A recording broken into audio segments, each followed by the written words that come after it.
حمد و ثنا کے بعد تمام تعریفیں، تمام حمدیں اور تمام ثنائیں اللہ وحدہ لا شریک کے لیے ہیں، جو تمام کائنات کا خالق اور مالک ہے، جس کے کرم کی نہ تو کوئی انتہا تھی، نہ ہے، نہ ہو سکتی ہے۔ گناہوں کو معاف فرمانے والا، درجات کا بلند کرنے والا اور بے پناہ اپنے بندوں سے پیار کرنے والا اللہ رب العزت کی بارگاہ میں دعا ہے، اللہ تعالی ہم سب کو اپنے ذکر، فکر، شکر ادا کرنے، اپنے گناہوں سے توبہ کرنے اور ہر حال میں شکر ادا کرنے کی توفیق عطا فرمائے۔ درود لامحدود سرکار مدینہ، راحت قلب و سینہ، فیض گنجینہ، معطر پسینہ، شہنشاہ کل عالم، شفیع معظم، رؤوف رحیم احمد مجتبی محمد مصطفیٰ صلی اللہ علیہ وآلہ وسلم کی ذات بابرکت پر آپ نہایت ہی شفیق ہیں، مہربان ہیں، شفقت اور محبت فرمانے والے ہیں۔ اللہ رب العزت کی بارگاہ میں دعا کرتے ہیں کہ اللہ تعالیٰ زندہ رکھے، حضور علیہ الصلوۃ والسلام آپ کے اصحاب اور آپ کے آل کی محبت میں موت دے، اسی محبت میں قیامت کے دن اٹھائے تو اسی محبت میں۔ قرآن پاک میں سورۃ البقرہ آیت نمبر 74 کے اندر اللہ تعالیٰ ارشاد فرماتا ہے، یہ ہمارا ایک تسلسل ہے اور انشاءاللہ ہم تسلسل کے ساتھ ہی قرآن پاک کی آیات کے اوپر بات کرتے چلیں گے۔ اللہ تعالیٰ فرماتا ہے، بسم اللہ الرحمن الرحیم، ثم قست قلوبکم من بعد ذلک فہی کالحجارة او اشد قسوة وإن من الحجارة لما يتفجر منه الأنهار وإن منها لما يشقق فيخرج منه الماء وإن منها لما يهبط من خشية الله وما الله بغافل عما تعملون صدق اللہ العظیم۔ ترجمہ کنز العرفان میں اللہ تعالیٰ نے ارشاد فرمایا، پھر اس کے بعد تمہارے دل سخت ہو گئے تو وہ پتھروں کی طرح ہیں، بلکہ اس سے بھی زیادہ سخت، اور پتھروں میں تو کچھ وہ ہیں جن سے ندیاں بہہ نکلتی ہیں، اور کچھ وہ پتھر ہیں جب وہ پھٹتے ہیں تو ان میں سے پانی نکلتا ہے، اور کچھ وہ ہیں جو اللہ کے ڈر سے گر پڑتے ہیں، اور اللہ تمہارے اعمال سے ہرگز بے خبر نہیں ہے۔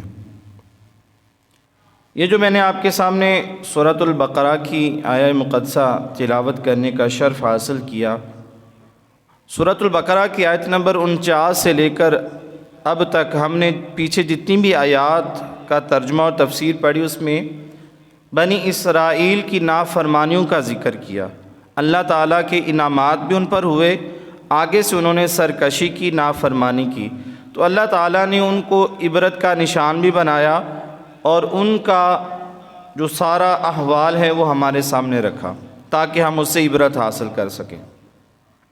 اب ہم تھوڑی سی وضاحت کریں گے، پھر ہم اس سے سیکھنے والے جو اسباق ہیں، علماء نے ہمیں جو مدنی پھول دیے ہیں ان کو سیکھنے کی کوشش کریں گے، ساتھ دعا بھی کریں گے کہ اللہ تعالیٰ ہمیں ان تمام باتوں پر عمل پیرا ہونے کی توفیق عطا فرمائے تاکہ ہم قرآن پاک سے ہدایت حاصل کر سکیں۔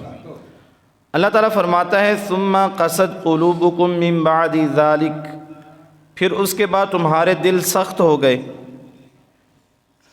یعنی کہ بنی اسرائیل پر اتنے انعامات ہوئے، انہیں بار بار نعمتیں عطا کی جاتی رہیں، مگر یہ شکر کرنے کی بجائے مسلسل نافرمانیاں کرتے رہے، اور نافرمانی کرنے سے دل سخت ہوتا ہے۔ حضور علیہ الصلوۃ والسلام نے فرمایا نا کہ انسان کے جسم میں ایک خون کا لوتھڑا ہے جسے دل کہتے ہیں، اگر وہ ٹھیک ہے تو پورا جسم ٹھیک ہے، اگر وہ دل کا جو لوتھڑا ہے جسے دل کہتے ہیں خون کا، اگر وہ خراب ہو گیا تو سارا کچھ خراب ہو گیا۔ تو دل سخت جب ہوتا ہے تو وہ بیمار ہو جاتا ہے، اس کو بیماری لگ جاتی ہے، اس کا علاج ہونا چاہیے، اور اگر علاج نہیں کریں گے وہ بیماری بڑھتی چلی جائے گی، حتیٰ کہ بندے کے ایمان کو بھی سلب کر سکتی ہے۔ اللہ اکبر۔ اللہ تعالیٰ نے کیا کیا انعامات سے ان کو نوازا۔ اللہ تعالیٰ نے فرعون سے نجات دی، مگر انہوں نے شکر گزاری نہیں کی بلکہ ناشکری کی، اور اس کے بعد اللہ تعالیٰ نے انہیں تورات عطا فرمائی، ایک مقدس کتاب دی۔ انہوں نے اس پر بھی اللہ تعالیٰ کا شکر نہیں کیا بلکہ ناشکری کی۔ اس کے بعد انہوں نے تیسرا معاملہ بچھڑے کی پوجا شروع کر دی۔ اللہ تعالیٰ نے اس شرک عظیم پر بھی انہیں معاف کیا، اور معاف کرنے کے بعد انہیں توبہ کی توفیق بھی دی اور معاف بھی کر دیا، پھر بھی انہوں نے ناشکری کی۔ اس کے بعد ان کے 70 افراد جو ہیں ان کو کوہ طور پر اللہ نے بلایا، سرداروں کو، وہاں پر انہوں نے اللہ تعالیٰ کی گستاخی کی، اس پر بھی اللہ نے معاف کیا۔ اس کے بعد انہوں نے کیا کیا، ان کو من و سلوہ دیا گیا، اس پر بھی انہوں نے ناشکری کی، جنت سے کھانے آئے ان کے لیے، اور اس کے بعد بھی انہوں نے گناہ نہ چھوڑے۔ آخر نتیجہ کیا ہوا کہ ان کے جو دل تھے وہ سخت ہو گئے۔ گناہ کرنے کی وجہ سے بندے کا جو دل ہے وہ سخت ہو جاتا ہے۔ ایک گناہ کریں، چھوٹا ہو یا بڑا، اس سے دل میں ایک سیاہ نقطہ لگ جاتا ہے۔ پھر جب بندہ گناہ کرتا چلا جاتا ہے تو وہ گناہوں سے بھر جاتا ہے، دل سیاہ ہو جاتا ہے، اور جب بندہ دل سیاہ ہو جاتا ہے پھر جب اس کے سامنے ہدایت کی بات کی جاتی ہے، قرآن پڑھا جاتا ہے، اس کو کوئی سمجھ نہیں آتی۔ ٹھیک ہے، تو لہٰذا اللہ تعالیٰ نے فرمایا فَهِيَ كَالْحِجَارَةِ، تو وہ پتھروں کی طرح ہیں ان کے دلوں کی تشبیہ دی کہ سخت ہیں۔ اللہ تعالیٰ نے فرمایا بنی اسرائیل کے جو دل ہیں وہ سخت ہو چکے ہیں پتھروں کی طرح۔ اچھا دیکھیں، پتھر جو ہے یہ بھی سخت ہے، مگر اس کے علاوہ بہت ساری اور بھی چیزیں سخت ہیں، مگر اس میں فرق یہ ہے کہ لوہا سخت ہے، آگ اس کو پگھلا دیتی ہے، لکڑی سخت ہے، پانی اس کو نرم کر دیتا ہے، پلاسٹک ہے اس کو آگ پگھلا دیتی ہے، وہ پگھل جاتا ہے۔ مگر اگر آپ پتھر کو پگھلانے کی کوشش کریں گے، آگ میں جلائیں گے تو وہ پگھلے گا نہیں، پانی میں رکھیں گے وہ پگھلے گا نہیں، اس کو حرارت دیں گے، تپش دیں گے، پگھلے گا نہیں، حتیٰ کہ آپ اس کو ٹھوکریں ماریں گے ٹکڑے ٹکڑے ہو جائے گا، نرم نہیں ہوگا وہ۔ لوہا تو پانی بن جاتا ہے نا آگ کی حرارت سے، مگر اللہ اکبر، اللہ نے فرمایا کہ ان کے دل سخت ہو چکے ہیں پتھر کی طرح۔ اور اس سے آگے اللہ تعالیٰ نے فرمایا او اشد قسوہ، بلکہ ان سے بھی زیادہ سخت ہو چکے ہیں۔ اللہ اکبر، اتنے ان کے دل سخت ہو چکے ہیں، اور یہ کس وجہ سے ہیں؟ ان کے گناہوں کی نحوست کی وجہ سے۔ آگے اللہ تعالیٰ فرماتا ہے وَإِنَّ مِنَ الْحِجَارَةِ لَمَا يَتَفَجَّرُ مِنْهُ الْأَنْهَارُ، اور پتھروں میں تو کچھ وہ بھی ہیں جن سے ندیاں بہہ نکلتی ہیں۔ ایسے بھی پتھر ہیں نا، پہاڑوں کے اندر سے چشمے پھوٹتے ہیں، اور کئی ایسے پتھر ہیں جن میں سے چشمے جاری ہو جاتے ہیں، ندیاں نکل آتی ہیں، اور کچھ ایسے پتھر ہیں جن میں سے پانی نکلتا ہے۔ اور آگے اللہ نے فرمایا وَإِنَّ مِنْهَا لَمَا يَشَقَّقُ فَيَخْرُجُ مِنْهُ الْمَاءُ، اور کچھ وہ ہیں کہ جب پھٹ جاتے ہیں تو ان سے پانی نکلتا ہے۔ اور تیسری مثال اللہ نے جو فرمائی وہ یہ ہے وَإِنَّ مِنْهَا لَمَا يَهْبِطُ مِنْ خَشْيَةِ اللَّهِ، اور کچھ ایسے ہیں جو اللہ تعالیٰ کے خوف سے گر پڑتے ہیں۔ آپ نے دیکھا نا کہ پہاڑ سے بعض اوقات ہم اسے اپنی لغت میں کہتے ہیں لینڈ سلائڈنگ ہوگی، پہاڑ تھوڑے تھوڑے سے ٹکڑے گرتے ہیں نیچے کی طرف، تو اس کا ذکر اللہ تعالیٰ نے قرآن پاک میں فرمایا کہ یہ اللہ کے خوف سے جب ڈر جاتے ہیں تو وہ نیچے کو گر پڑتے ہیں اللہ تعالیٰ کے خوف سے۔ وَمَا اللَّهُ بِغَافِلٍ عَمَّا تَعْمَلُونَ، اور اللہ تمہارے اعمال سے ہرگز بے خبر نہیں ہے۔ جو کچھ ہم کرتے ہیں اللہ تعالیٰ ہمارے تمام اعمال سے باخبر ہے۔ تو مطلب انسان کا جو دل ہے وہ پتھر سے بھی زیادہ سخت ہو جائے تو پھر وہ کسی کام کا نہیں رہتا، اور پھر اس بیماری سے برا اثر یہ ہوتا ہے کہ نہ تو وہ اللہ تعالیٰ کے احکامات سن کر تابعداری کرتا ہے، اور نہ ہی عذاب کے احکامات سن کر اس کا دل ڈرتا ہے، قبر کا خوف نہیں آتا، اور نہ ہی جنت کی نعمتوں کا تذکرہ سن کر وہ جنت کے نیک اعمال کرنے کی طرف مائل ہوتا ہے، یہ بھی نہیں ہوتا۔ مطلب اس کے دل پر سختی آ جاتی ہے، نہ تو وہ اللہ سے ڈرتا ہے اور نہ ہی جنت کی خواہش رکھتا ہے۔ کیوں؟ کیونکہ اس بندے کے دل کو بیماری لگ چکی ہے۔ کون سی بیماری؟ اس کا دل سخت ہو چکا ہے، نہ تو وہ شکر ادا کرے گا، نہ وہ عبادت کرے گا، نہ وہ ذکر اذکار کرے گا، نہ ہی وہ اللہ تعالیٰ سے ڈر کر توبہ اور استغفار کرے گا۔ اور یہی بنی اسرائیل والوں نے کیا، ناشکری کی، اور اللہ تعالیٰ کا پھر ان پر عذاب آ گیا۔ مفتی احمد یار خان نعیمی رحمۃ اللہ علیہ یہ مفسر قرآن ہیں، آپ فرماتے ہیں اس سے معلوم ہوا کہ پتھروں میں بھی شعور ہوتا ہے۔ یہ الگ بات ہے کہ ہمیں ان کے شعور کی خبر نہیں ہے۔ اللہ تعالیٰ قرآن پاک میں فرماتا ہے نا وَسَخَّرْنَا مَعَ دَاوُودَ الْجِبَالَ يُسَبِّحْنَا وَالطَّيْرَ، اور داود کے ساتھ پہاڑوں اور پرندوں کو تابع بنا دیا کہ وہ پہاڑ اور پرندے تسبیح کرتے تھے۔ پہاڑ کا اللہ نے ذکر کیا، پہاڑ بھی تسبیح کرتے تھے، داؤد علیہ السلام بھی تسبیح کرتے تھے، پرندے بھی تسبیح کرتے تھے۔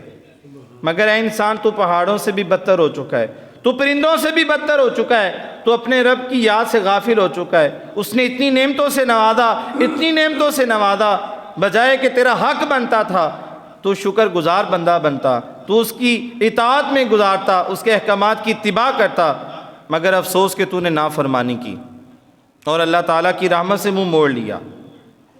تو پتہ چلا کہ پہاڑ بھی تسبیح کرتے ہیں، کس انداز سے کرتے ہیں یہ تو اللہ تعالیٰ بہتر جانتا ہے۔ ابو جہل کے ہاتھ میں کنکریوں نے بھی کلمہ پڑھا نا۔ حضور علیہ الصلوۃ والسلام فرماتے ہیں کہ میں مکہ کی گلیوں سے گزرتا تھا، مجھے پتھر جو تھے وہ سلام کیا کرتے تھے، اور آج بھی میں ان کو جانتا ہوں، میں ان پتھروں کو پہچانتا ہوں جو مکہ کی گلیوں میں مجھے سلام کیا کرتے تھے۔ اور ابو جہل کے ہاتھ میں کنکریوں نے بھی تو کلمہ پڑھا نا، انہوں نے بھی تو شہادت دی۔ تو اس کا مطلب یہ ہے کہ یہ جو پتھر ہیں یہ بھی جانتے ہیں، پہچانتے ہیں۔ حجر اسود بھی یہ تو ہے نا، بروز قیامت شفاعت کرے گا۔ اللہ اکبر۔ حضور علیہ الصلوۃ والسلام نے فرمایا جس نے اس کو بوسہ دیا یہ ان کو پہچانے گا بروز قیامت اور ان کی شفاعت کرے گا، اللہ تعالیٰ اس کو آنکھیں بھی دے گا۔ یہ اللہ تعالیٰ کی قدرت کاملہ ہے۔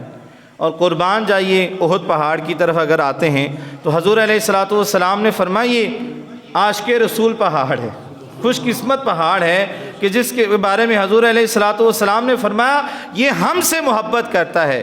گواہی دے دی حضور علیہ السلام نے۔ ہم سارے دعویٰ کرتے ہیں نا کہ ہم حضور سے محبت کرتے ہیں، مگر ہمارا دعویٰ تو اپنی جگہ، جس کے بارے میں حضور علیہ السلام فرما دیں کہ یہ میرے سے محبت کرتا ہے، اس کی کیا شان ہوگی؟ تو حضور علیہ الصلوۃ والسلام نے فرمایا یہ احد پہاڑ ہم سے محبت کرتا ہے۔ اللہ اکبر۔ مگر ہمیں اس چیز کا شعور نہیں ہے کہ وہ پہاڑ اللہ تعالیٰ کے محبوب صلی اللہ علیہ وسلم سے کس طرح محبت کرتا ہے۔ پھر آگے حضور علیہ السلام نے فرمایا فَإِذَا جِئْتُمُوهُ، جب تم احد پہاڑ کے پاس آؤ، فَكُلُوا مِن شَجَرِهِ، اس پر اگنے والے درخت کے پتے جو ہیں بطور تبرک کھا لیا کرو۔ مطلب وہ ہم سے محبت کرتا ہے، اس کا مطلب یہ ہے وہ پہاڑ برکت والا ہو گیا، برکت والا ہو گیا، اور اس میں اگنے والے جو جڑی بوٹیاں ہیں وہ بھی برکت والی ہیں۔ اور حضور علیہ الصلوۃ والسلام نے تاکیداً فرمایا کہ اگر وہاں پر تم جاؤ تو خواہ تمہیں کوئی جڑی بوٹیوں کے پتے ہی ملیں، ان کو تبرک کے طور پر کھا لیا کرو۔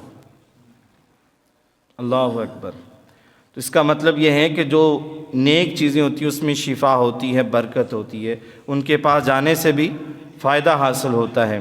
اور علامہ مناوی رحمۃ اللہ علیہ فرماتے ہیں حضور علیہ السلام نے فرمایا، اسی حدیث کا حصہ ہے، وَلَوْ مِن غَدَاهِهِ، اگرچہ احد پہاڑ پر اگنے والے درخت کے صرف کانٹے ہی ملیں اس سے بھی برکت حاصل کرو۔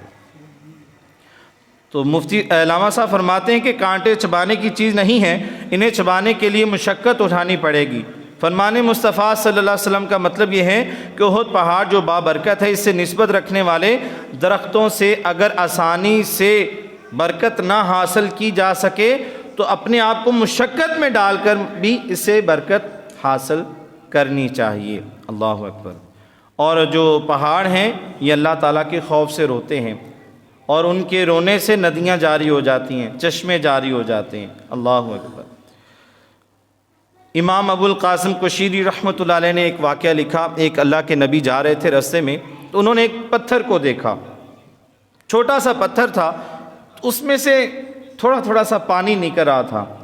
آپ حیران ہوئے کہ پہاڑ ہو تو اس میں سے چشمہ جاری ہو سکتا ہے، مگر اتنا چھوٹا سا جو پتھر ہو اس میں پانی کیسے نکل سکتا ہے؟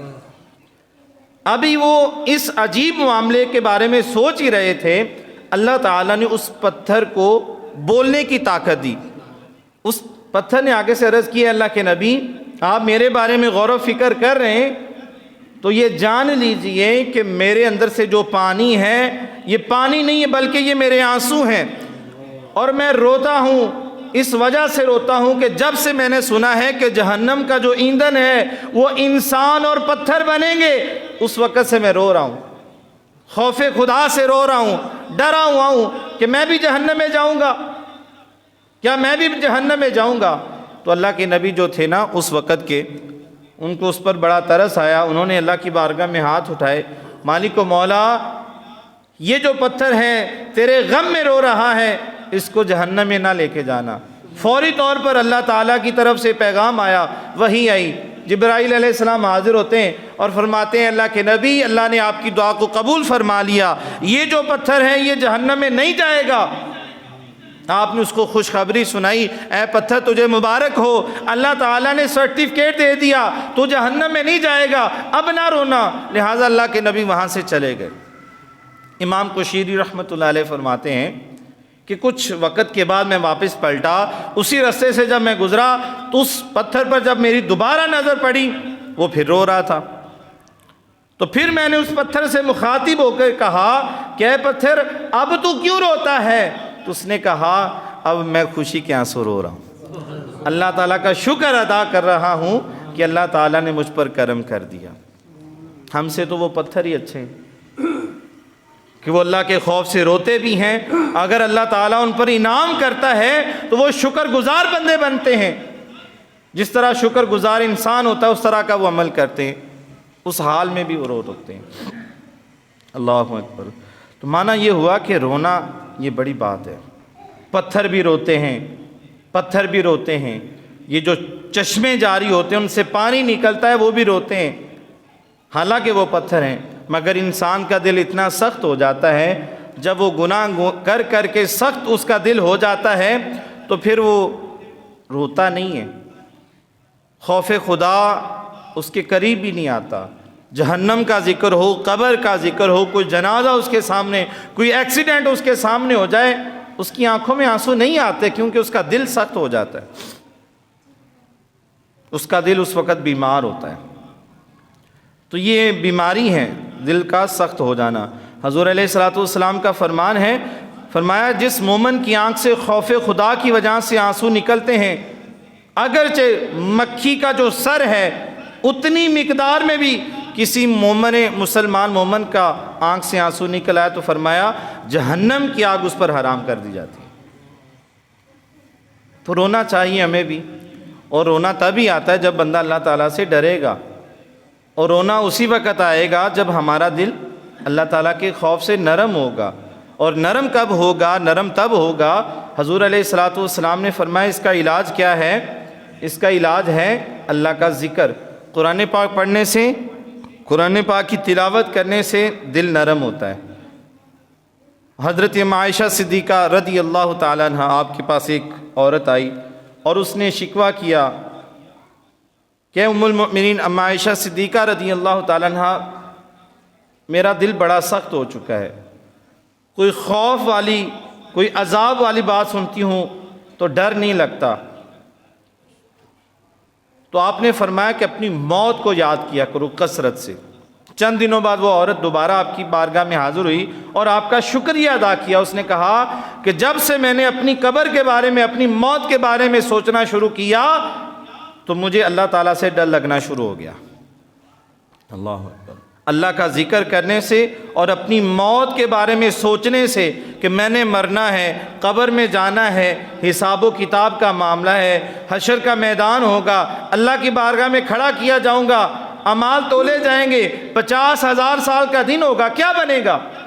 جب بندہ اس طرح کی سوچتا ہے نا تو پھر اس کے دل میں احساس بھی پیدا ہوتا ہے کہ میں نے تیاری کیا کی ہے، میں نے نمازیں کتنی پڑھی ہیں، میں نے اس کے ساتھ بھی زیادتی کی، میں نے اس کے بھی پیسے مارے، میں نے اس کا بھی حق مارا، تو کیا منہ لے کے جاؤں گا اللہ کی بارگاہ میں؟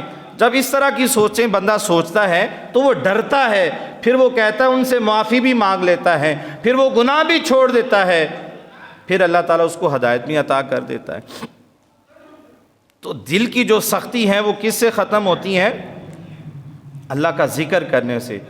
کوئی بھی ذکر کر سکتے ہیں، سبحان اللہ، الحمدللہ، اللہ اکبر، لا الہ الا اللہ، یہ تمام ذکر اذکار ہیں۔ قرآن پاک کی تلاوت کریں، یہ بھی ذکر ہے، کریں گے تو دل نرم ہوگا، اور اگر ان چیزوں کو چھوڑ دیں گے تو دل سخت ہو جائے گا، اور جب دل سخت ہوگا تو پھر نیکی کی طرف بھی بندہ مائل نہیں ہوتا، نہ اللہ کا خوف رہتا ہے اور نہ ہی جنت کی طلب کی خواہش رہتی ہے، پھر بندہ دنیا دار ہی ہو جاتا ہے۔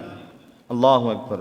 تو اللہ نے فرمایا ثم قست قلوبکم من بعد ذلک فہی کالحجارۃ او اشد قسوۃ، پھر اس کے بعد تمہارے دل سخت ہو گئے تو وہ پتھروں کی طرح ہیں، بلکہ ان سے بھی زیادہ سخت ہیں، پتھروں سے بھی زیادہ سخت دل کے بارے میں اللہ فرما رہا ہے۔ تو یہ بنی اسرائیل کا عیب بیان کیا گیا، ان کے دل پتھروں سے بھی زیادہ سخت ہو گئے، اور یہ ان کی بد نصیبی ہے کہ ان کو پھر کوئی نصیحت اثر نہیں کرتی تھی۔ اور یہ ہمیں جو خوف خدا کا معاملہ ہے، جب ہم قبر کا ذکر سنتے ہیں، کسی کی موت کا ذکر سنتے ہیں، عذاب کا معاملہ سنتے ہیں، حضور علیہ الصلوۃ والسلام کا نام بھی ہے نا، آپ ڈر سنانے والے بھی تھے، خوشخبری سنانے والے بھی تھے، آپ خوف خدا دلانے والے بھی تھے، اور جب آپ گفتگو فرماتے تھے تو صحابہ کی آنکھوں میں آنسو جاری ہو جاتے تھے۔ کئی صحابہ اتنا روتے، اللہ کے خوف سے اتنا روتے تھے، ان کی داڑھی آنسوؤں سے تر ہو جاتی تھی۔ تو رونا چاہیے، اللہ تعالیٰ سے ڈرنا چاہیے۔ ٹھیک ہے اس کی رحمت بڑی وسیع ہے، مگر جب بندہ اس کی رحمت کو دیکھے گا، ڈرے گا نہیں، پھر جو اس کے دل میں آئے گا وہ کرے گا، پھر وہ گناہ کرے گا، نیکیاں کم کرے گا۔ ڈرنے سے نیکی کرنے کا دل کرتا ہے، نماز پڑھنے کا دل کرتا ہے، قرآن پڑھنے کا، درود پاک پڑھنے کا، استغفار کرنے کا دل تبھی کرتا ہے جب بندہ اللہ سے ڈرے گا۔ اور جب ڈرے گا نہیں نا، اس کو پتہ ہے جنت میری پکی ہے، میں نے تو جنت میں سیدھا چلے جانا ہے، میرے پاس تو سرٹیفکیٹ ہے، میں مسلمان ہوں، تو پھر وہ نماز پڑھے نہ پڑھے، روزے رکھے نہ رکھے، جو اس کے دل میں آئے وہ کرے۔ جب اس نے ڈرنا ہی نہیں ہے، اس کو پتہ ہے کہ مجھے سارا مل جانا ہے، حالانکہ یہ تو اللہ کی مرضی ہے نا، چاہے تو وہ پکڑ لے، چاہے تو وہ معاف کر دے، یہ تو مالک ہے نا۔ ہمیں ڈرنا چاہیے، ہمیں ڈرنا چاہیے، خوف خدا ہمارے دلوں میں ہونا چاہیے، یہ بہت ضروری ہے۔ اور جو بندہ روتا نہیں ہے نا، جس کا دل ڈرتا نہیں، اس کا دل سخت ہو جاتا ہے، پھر وہ نیکی نہیں کرتا۔ اللہ اکبر۔ تو حضور علیہ الصلوۃ والسلام نے فرمایا انسان کے جسم کے اندر ایک خون کا لوتھڑا جسے دل بولتے ہیں، اور فرمایا کہ یہ بادشاہ ہے اس رایا کا، پورے جسم کے تمام اعضاء کا، اگر یہ ٹھیک ہے تو پورا جسم ٹھیک ہے، اور اگر یہ ٹھیک نہیں تو پورا جسم ٹھیک نہیں۔ اس کو ہم ٹھیک کرنا چاہیے، ہمیں اپنے دل کو ٹھیک کرنا چاہیے۔ ہمیں یہ پتہ چلنا چاہیے کہ جب ہم کوئی گناہ والا کسی کے عذاب کا معاملہ سنتے ہیں تو کیا ہم ڈرتے ہیں؟ کیا ہمیں بھی خوف آتا ہے؟ کیا قبر کے بارے میں ہمیں خوف آتا ہے؟ میدان معاشر کے بارے میں سوچ کر ہمیں ڈر لگتا ہے؟ اگر تو لگتا ہے تو آپ کا دل نرم ہے، یہ نشانی ہے۔ اور اگر آپ کو کوئی فکر ہی نہیں ہے، کوئی پرواہ ہی نہیں ہے، تو پھر فکر کریں اپنے دل کی کہ وہ سخت ہو چکا ہے۔ اور حضور علیہ السلام نے فرمایا دل سخت کب ہوتا ہے؟ گناہ کرنے کی وجہ سے ہوتا ہے، چھوٹا گناہ کریں یا بڑا کریں، گناہ کرنے سے دل سخت ہوتا ہے۔ ایک گناہ کرنے سے دل کے اوپر ایک نقطہ لگ جاتا ہے، پھر جب دوسرا انسان گناہ کرتا ہے ایک اور نقطہ سیاہ لگ جاتا ہے، آہستہ آہستہ وہ جو نقطے سیاہ لگتے جاتے ہیں اور دل سیاہ ہوتا چلا جاتا ہے، حتیٰ کہ وہ سارا ہی سیاہ ہو جاتا ہے۔ جب تک کہ وہ بندہ توبہ استغفار نہ کرے، اللہ کا ذکر نہ کرے، وہ چیزیں ختم نہیں ہوتی۔ اور حضور علیہ الصلوۃ والسلام کا ایک اور فرمان، آپ نے ارشاد فرمایا ہر چیز کو زنگ لگ جاتا ہے، ہر چیز کو زنگ لگتا ہے، جس طرح لوہے کو زنگ لگتا ہے، فرمایا انسان کے دل کو بھی زنگ لگ جاتا ہے۔ صحابہ نے عرض کی یا رسول اللہ صلی اللہ علیہ وآلہ وسلم ہر چیز کو زنگ لگتا ہے، اس کا کوئی نہ کوئی علاج ہوتا ہے، تو یا رسول اللہ صلی اللہ علیہ وآلہ وسلم انسان کے دل کو جب زنگ لگتا ہے تو اس کا علاج کیا ہو؟ تو حضور علیہ السلام نے فرمایا اللہ کا ذکر۔ اللہ کا ذکر جو ہے انسان کے دل کو نرم کرتا ہے، وہ زنگ دور ہو جاتا ہے، گناہوں والا زنگ۔ پھر اس کا دل کرتا ہے رونے کو، پھر اس کا دل کرتا ہے عبادت کرنے کو، پھر اس کا دل کرتا ہے ذکر اذکار کرنے کو، نیکیاں کرنے کو اس کا دل کرتا ہے۔ اور اگر دل سخت ہوگا تو پھر نہ صدقہ و خیرات کرنے کو دل کرتا ہے، نہ روزے رکھنے کو دل کرتا ہے، نہ زکوٰۃ دینے کو دل کرتا ہے، نہ کوئی اچھا کام کرنے کو دل کرتا ہے، کیونکہ دل بیمار ہو چکا ہے۔ وہ ٹھیک ہے تو انسان اچھے کام کرے گا، وہ ٹھیک نہیں تو انسان برے کام کرے گا۔ اللہ اکبر۔ تو یہ سب سے بڑی سزا ہے۔ حضور علیہ الصلوۃ والسلام نے ارشاد فرمایا سخت دل والا سب سے بڑھ کر اللہ تعالیٰ سے دور ہے، یہ سب سے بڑی سزا ہے۔ مالک بن دینار رحمۃ اللہ علیہ، اللہ کے نیک بندے، فرماتے ہیں بندوں کو جو سزائیں دی جاتی ہیں ان میں سب سے جو بڑی سزا ہے وہ بندے کا سخت ہو جانا، اس کے دل کا سخت ہو جانا، یہ سب سے بڑی سزا ہے۔ اور ایک حدیث مبارکہ میں حضور علیہ السلام نے فرمایا کہ 4 چیزیں بدبختی کی علامت ہیں۔ نمبر 1، جس بندے کی آنکھ میں آنسو نہ آئے، یہ بدبختی کی علامت ہے۔ انسان کے آنکھوں میں اللہ کی خوف سے، اس کی یاد سے آنسو نہ آنا، یہ بدبختی کی علامت ہے۔ نمبر 2 پہ فرمایا دل کی سختی، یہ بدبختی کی علامت ہے۔ لمبی امیدیں لگانا، میں یہ کروں گا وہ کروں گا، لمبی سوچیں سوچنا، یہ بھی بدبختی کی علامت ہے۔ اور نمبر 4 پہ حضور علیہ السلام نے فرمایا دنیا کا لالچ، دنیا اکٹھی کرنا، یہ بھی بدبختی کی علامت ہے۔ جب بندہ دنیا کے معاملے میں پڑ جاتا ہے، اتنا وہ آگے نکل جاتا ہے، دین کو وہ ایک سائڈ پہ کر دیتا ہے، اس کو پتہ بھی نہیں ہوتا میں نے آج جمعہ پڑھا ہے کہ نہیں، نماز پڑھی کہ نہیں، فجر گئی، ظہر گئی، عصر، مغرب، عشاء گئی، کاروبار ہی ہو رہا ہے، کاروبار ہی ہو رہا ہے، تاکہ وہی کاروبار بندے کو قبر میں لے جاتا ہے۔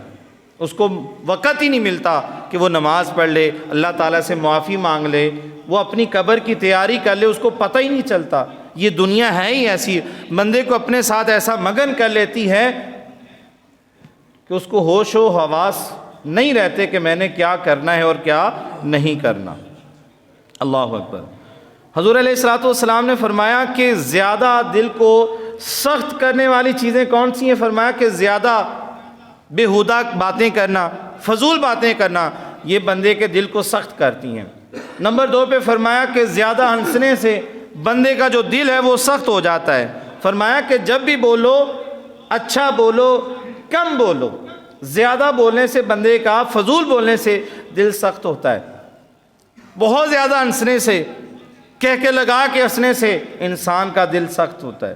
جب بھی کوئی ہنسنے والی بات ہو اعتدال میں ہنسیں، بہت زیادہ بھی نہ ہنسیں۔ حضور علیہ الصلوۃ والسلام کہہ مار کے نہیں ہنستے تھے، مسکراتے تھے، دانت مبارک نظر آتے تھے، آواز پیدا نہیں ہوتی تھی۔ کوشش کریں اس سنت پر بھی عمل ہو جائے۔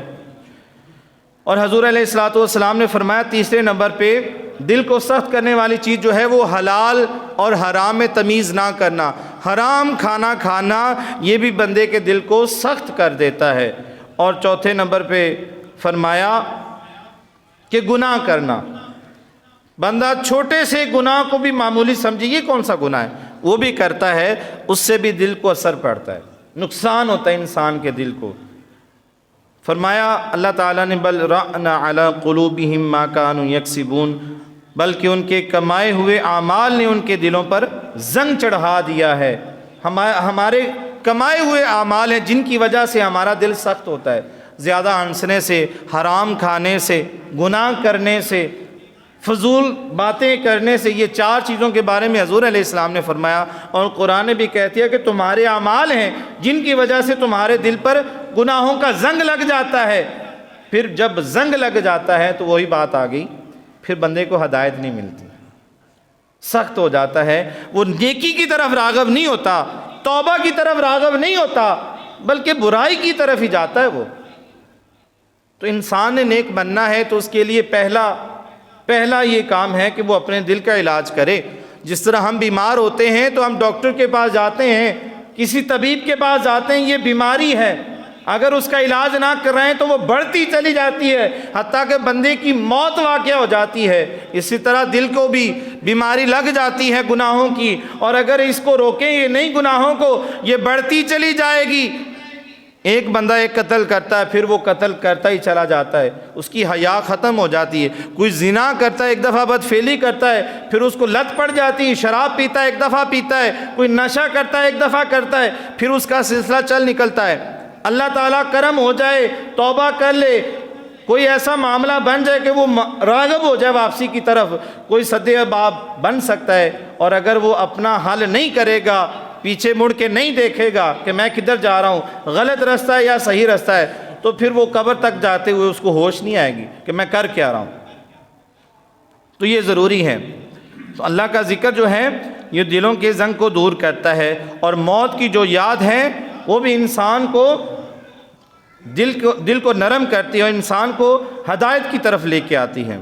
حضرت سعید بن جبیر، ربیہ بن ابو راشد اور بہت سارے بزرگان دین رحمۃ اللہ علیہ فرماتے ہیں کہ اگر ایک لمحے کے لیے بھی موت کی یاد دل سے دور ہو جائے تو دل بگڑنا شروع ہو جاتا ہے۔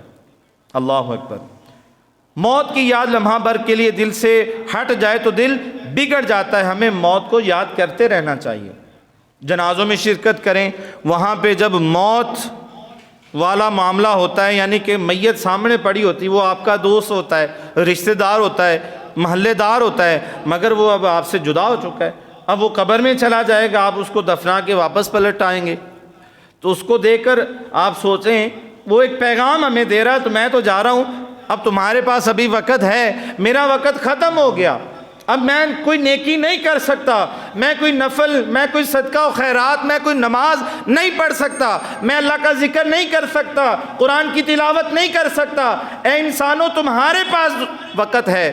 وہ یہی کہتا ہے، پیغام ہے آپ کے لیے، اے جنازہ پڑھنے والو، اے میرے پیچھے آنے والو، ابھی تمہارے پاس وقت ہے، میرا تو وقت ختم ہو گیا، تمہارے پاس وقت ہے، تم توبہ بھی کر سکتے ہو، تم معافی بھی مانگ سکتے ہو، تم اللہ کا ذکر بھی کر سکتے ہو، اپنی قضا نمازوں کو ادا بھی کر سکتے ہو، جس کے ساتھ زیادتی کی ہے، ظلم کیا ہے، اس سے ابھی بھی معافی مانگ سکتے ہو، اور اگر ایسا نہیں کرو گے تو قبر میں حساب دینا پڑے گا، قبر سے ہی سزا اور جزا کا سلسلہ شروع۔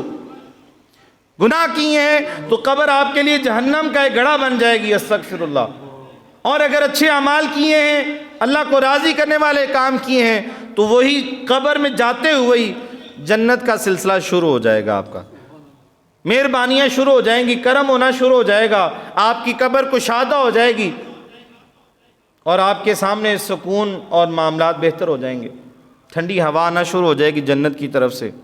فرمایا کہ جنت کی ایک کھڑکی کھل جاتی ہے نیک انسان کے لیے، اور گناہ گار جو شخص ہے جیسے وہ قبر میں جاتا ہے، پہلے نمبر پہ قبر ہی اس کو پیس دیتی ہے، اور فرمایا حضور علیہ السلام نے اس طرح انگلیاں، پسلیاں، یہ انسان کی پسلیاں ایک دوسرے کے اندر پیوست ہو جاتی ہیں، جب آپ کو کوئی دبائے کتنی تکلیف ہوتی ہے، تو یہ کتنی تکلیف دہ معاملہ ہے۔ اس کے بعد دیگر معاملات شروع ہو جاتے ہیں، تو ہمارے پیچھے تو کوئی دعا کرنے والا بھی نہیں، اتنی مصروفیات ہو چکی ہیں، ہم تو کسی کا حال نہیں پوچھ سکتے، تو ہمارے پیچھے دعا کس نے کرنی ہے ہماری بخشش کی؟ اس کا مطلب یہ ہے کہ ہمیں جس طرح ہم کاروبار کر رہے ہیں، اسی کے ساتھ لازمی ہمیں اپنی قبر کی تیاری کرنی چاہیے۔ یہ مت چھوڑیں سوچیں کہ میری اولاد بڑی اچھی نکل آئے گی۔ آپ دیکھیں آپ اپنے ماں باپ کی قبر پر کتنا جاتے ہیں، اپنی ماں باپ کے لیے کتنی دعائیں کرتے ہیں، کتنی نمازیں پڑھ کر ان کے لیے دعا کرتے ہیں۔ بھائی اگر آپ نہیں کرتے تو آپ کی اولاد کیسے کرے گی؟ ناممکن، ایسے نہیں ہونے والا۔ جو کچھ بھی کرنا ہے وہ آپ نے کرنا ہے، آپ نے اپنی قبر میں جانا ہے، آپ نے تیاری کرنی، ابھی وقت ہے، ابھی وقت ہے۔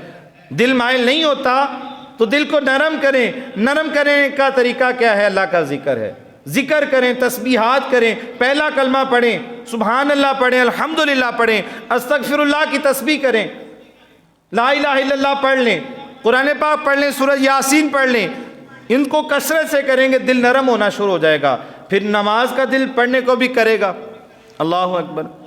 حضرت جعفر بن سلیمان رحمۃ اللہ علیہ فرماتے ہیں، جب کبھی اپنے دل میں سختی میں پاتا تو صبح حضرت محمد بن واسع کی خدمت میں حاضر ہو جاتا، اللہ تعالیٰ اس کی برکت سے میرے پہ کرم کر دیتا۔ نیک لوگوں کی صحبت میں بیٹھنے سے دل فوراً نرم ہو جاتا ہے، نیک لوگوں کی صحبت میں بیٹھنے سے فوراً بندے کا دل نرم ہو جاتا ہے۔ اور آخری واقعہ سنا کے اجازت چاہوں گا۔ میاں شیر محمد شرق پوری رحمۃ اللہ علیہ، آپ کا نام آپ سبھی نے سنا ہے، پاکستان کی مشہور اولیاء اللہ میں سے آپ کا ایک نام ہے میاں شیر محمد شرق پوری رحمۃ اللہ علیہ۔ آپ کا ایک مرید تھا، اس کا ایک بیٹا تھا جس کا نام تھا فتح محمد۔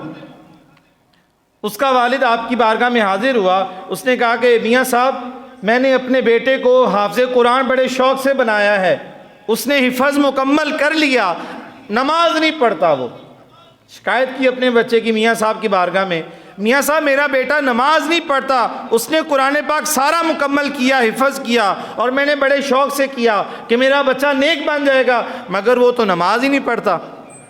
آپ نے فرمایا اس کو میرے پاس لے کے آنا۔ 2 دن گزرے، وہ شخص آپ کا جو مرید تھا وہ اپنے بیٹے فتح محمد کو لے کر آپ کی بارگاہ میں حاضر ہوا۔ میاں شیر محمد شرق پوری رحمۃ اللہ علیہ چٹائی پہ لیٹے ہوئے تھے۔ مرید نے سلام کیا، حضور یہ میرا بیٹا فتح محمد جس کے بارے میں نے عرض کی تھی یہ نماز نہیں پڑھتا۔ میاں صاحب لیٹے ہوئے فرماتے ہیں بیٹا نماز کیوں نہیں پڑھتے، نماز پڑھا کرو۔ تو آگے سے بیٹے نے عرض کی کہ میاں صاحب جب میرا نماز میں دل ہی نہیں لگتا تو میں نماز کیوں پڑھوں، مجھے بڑی بے چینی سی ہوتی، نماز پڑھنے کو دل ہی نہیں کرتا۔ اگر آپ نے مجھے نمازی بنانا ہے میرے دل کو نرم کریں تاکہ میرا دل لگے نماز پڑھنے میں۔ تو آپ ایک دم سے جوش میں آئے، علماء نے لکھا ہے کہ آپ ایک دم سے بیٹھ گئے، جوش میں آئے، اور آپ نے شہادت والی انگلی جو ہے وہ میرے دل کی طرف کی، فرمایا کہ اب اللہ تعالیٰ کرم کرے گا، تیرا دل لگے گا۔